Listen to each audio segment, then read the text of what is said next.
to financially when you start to collect houseplants, which sounds a little bit silly, but if you have suddenly gotten into houseplants, you will know that you've probably spent quite a bit of money, and A, you didn't expect that, or B, you're enjoying it, but maybe later on you'll realize like, oh my God, I spent a lot of money last month. So I feel like for creators, and I'll specifically talk about myself because obviously finances are very, very deeply personal, and I don't think that any creators should be shamed if they don't want to share what they spend on plants or whatever else. Like, it's literally their money, they can do whatever they want.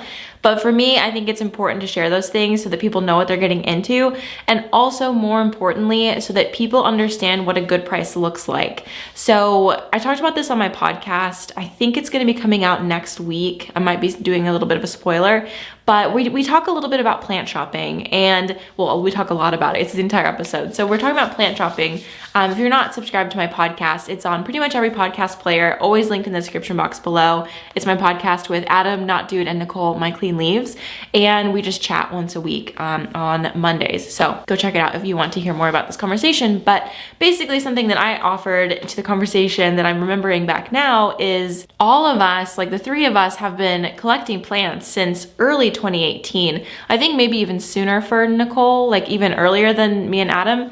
Anyway, we all started around the same time. And so back then, like in 2018 and even 2019, plant prices were so like normal, you know what I mean? Like the prices that plants are being sold at right now is very, very different. And that has so much to do with the demand and the supply chain, and also just like shady people getting into the hobby to make money. But that's besides the point. It's usually like just supply and demand is the cause of plant prices growing, like in general, I believe. But we were talking about how we know what a pothos cost in 2019, 2018 because we bought those pothos. We bought pothos for like $5, and now they're being sold for 10 to 15 or 20, or I saw a website selling it for like $100. You know what I mean? So people who are brand new to the hobby might not even know that that's a really strange and high price for a plant like a pothos, or like aloe vera or snake plants or whatever it may be. You know what I mean? So I think it's extremely important that I share what I spend so that other people know what's a good price and what they can expect to find. And if they can't find that price, then they probably should keep looking. So I always, like, honestly, I pride myself on finding really great deals on plants and waiting it out. Like, I never buy a plant the first time I see it. Well, I can't say never actually, because I have like bought a plant suddenly, but it was usually a good price. But anyway, when it is a more expensive plant, I should say, you know, I usually don't buy the first one I see available, because if the price doesn't feel right, I'm not going to spend my money on it, because I know that I could find a different price somewhere else, even if it means I have to wait a little bit longer. So I think that's something that really like changed my view of houseplants and buying houseplants and finances surrounding houseplants, is remembering that this plant that I'm seeing either in front of me or online is not the only plant of that plant that exists. You know what I mean? So there will be another Philodendron verrucosum, there will be another Alba monstera, and I don't need to drop $500 on a node that will probably rot in a greenhouse box. You know what I mean? So I don't know, it's just helpful to have that like that long, what is it? Like long-term reverse thought. What is that? Not foresight, but backsight. What is that called? For some reason, I can't think of these words in my videos anymore. What is that called? Anyway, you know what I mean. So it's helpful to have that long-term experience growing plants so I know what to expect. And so I use that to help you guys if you happen to be new to the hobby. And people before me even helped me with the same thing. Like people would comment on my YouTube videos who were older than me, and they'd say like, oh, I paid this much for that plant in like 1970, whatever. And it just like really puts perspective into how much plants prices change, and also how this is not the first time that plant prices have gone up and like price gouging. Like this is not the first time that's happened, and it won't be the last. Like honestly, plants come in and out of style pretty often. I think like every 20 years or so. It's something that I wrote about in my book. There is a brief section on like the history of houseplants. Book is linked down below in the description box if you're interested in that. It did come out a couple weeks ago. I'm obviously, well maybe not obviously, maybe you don't know, but with YouTube, since I have ads on my videos and I do brand deals sometimes, I show brands that I really enjoy. I get paid to do that. So it's not like I am sharing these things for free or I'm putting out my content and I'm not monetizing it. When I first started off, of course, I was doing those things, but now I've built an audience of people who really trust me. So with that, as just a good business practice, I have an entirely separate bank account for the money that I earn through those types of things. If you own a business, please, as soon as possible, separate your business income from your personal income. You know, even if you're making macrame hangers on the side or you're just doing like a side hustle thing, as soon as you possibly can, separate those two things financially. I work at an accounting firm and I deal with these things all the time. I'm not an accountant. I'm a marketing director at an accounting firm.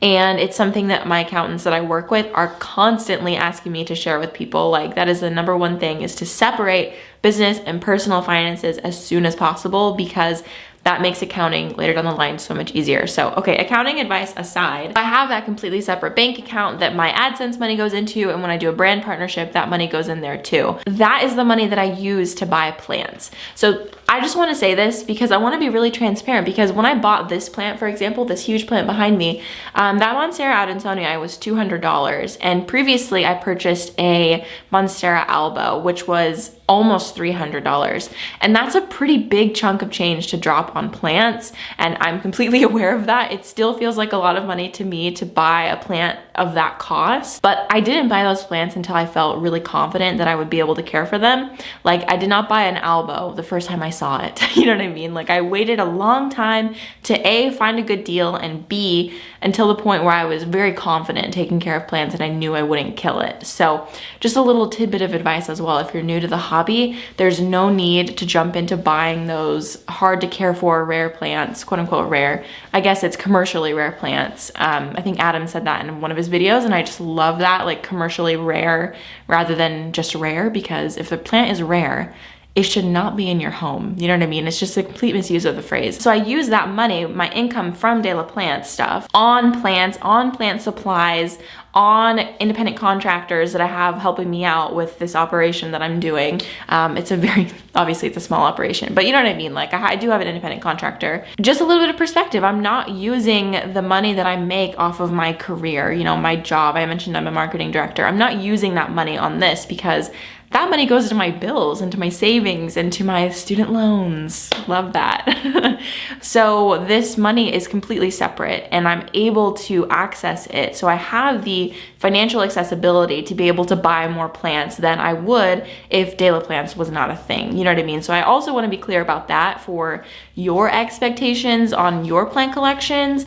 And that's probably the case for a lot of YouTube creators. Like, no matter what your niche is on YouTube, it's probably the case that you're writing off a lot of these things as business expenses. Like, anytime I buy a plant, it's a business expense because I can make a video about it. Or if I buy plant supplies, like, obviously that's a business expense because I'm using it for my plants and I can do a repotting video. So I have my bank statement up and I'm going to categorize things. I'm gonna like do some math on the screen. Let's see. Wow. Okay, so I'm gonna go back a month. On the day that I'm filming this, it is February 12th. So I'm gonna go back to January 12th and we're just gonna look at the last month. In these videos, like what I spend in a month as a blank, there's always, everyone in every video always says like, well, this was like a big one-time purchase. So yeah, I'm gonna be one of those people. Okay, all right, so I did not make a purchase on January 12th, but on January 14th, I had my music subscription go through. So I actually subscribe to music